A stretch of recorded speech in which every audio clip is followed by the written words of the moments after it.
Action. Shoot.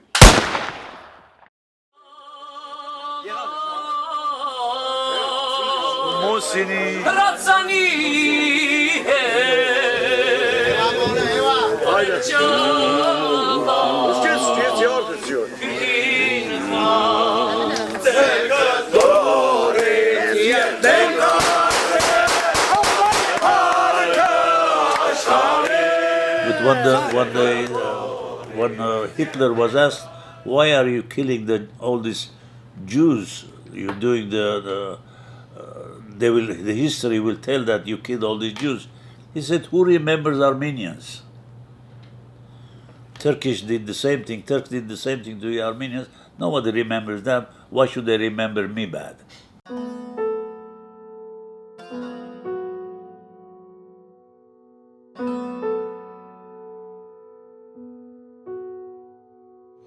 By the way, this area where Armenians were, not Armenia, but outside Armenia, Syria, Lebanon, part of eastern Turkey, was called Cilicia.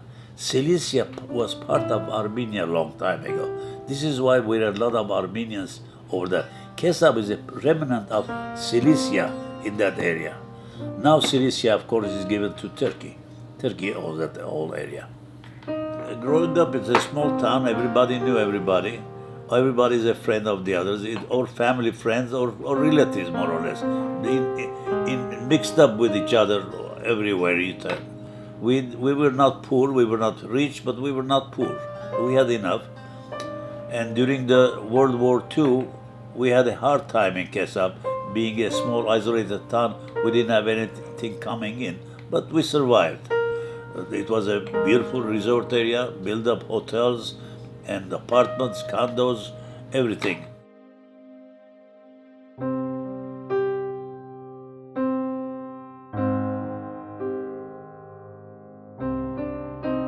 During that time, the Armenians were really a despised minority by the Turks.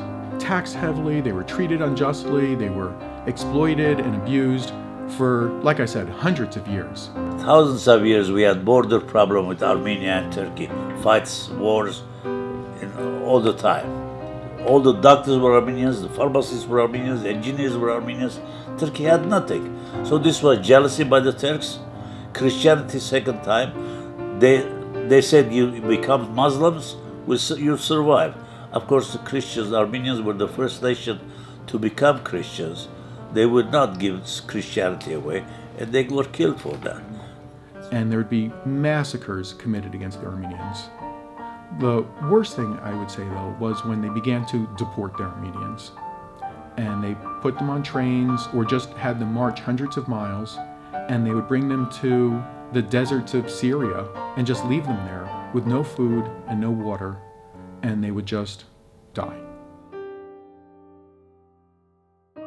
And at one time, they had collected hundreds of thousands of kids with trucks taking them to the desert. Nobody knew where. And my father was one of them. Halfway escaped from the truck and came back. But most of the others were put in a canyon, threw gasoline on them, and burned them. I would say, as a result, over a million Armenian people ended up dying as a result of these really horrible murders against them. From my family, I lost my father's brother, 2 sisters, and a mother. His father, being in the States at that time, was survived, and my father was survived with 2 other sisters.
1915, they pushed. 1909, they came and burned Kessab once, in the Turks. They came back, Kessabsis. 1915, genocide started. 3 years later, Kessabsis came back. Now, 100 years later, they did the same thing. So all the rebels came from Turkey with the Turkish help, with the Turkish power, and attacked Kessab.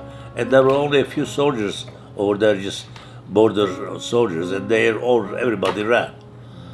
So the Kessabsis were notified to leave everything and go. They left everything. They left with their pajamas, with their barefoot. They left their identification card. They left their passport. They left their money. They left everything, and they left. So everything is gone. Whatever was left behind is gone.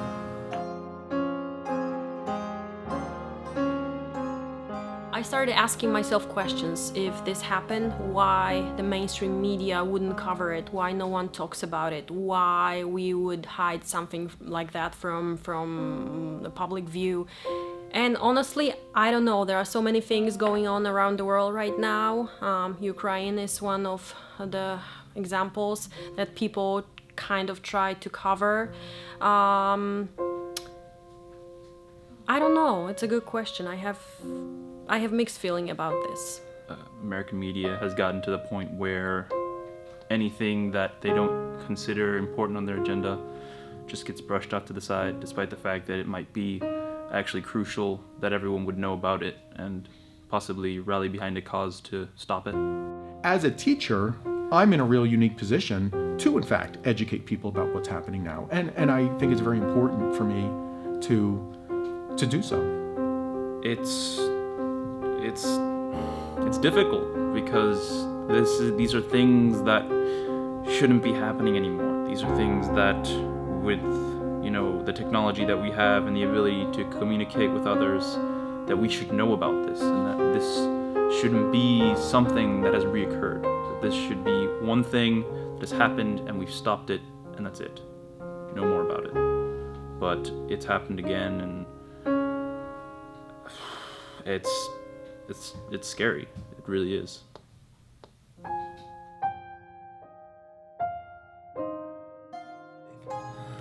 Now the Kessabsis are going back to rebuild.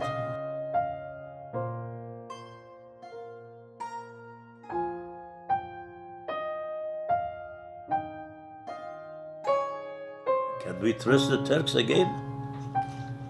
This is the third, fourth time.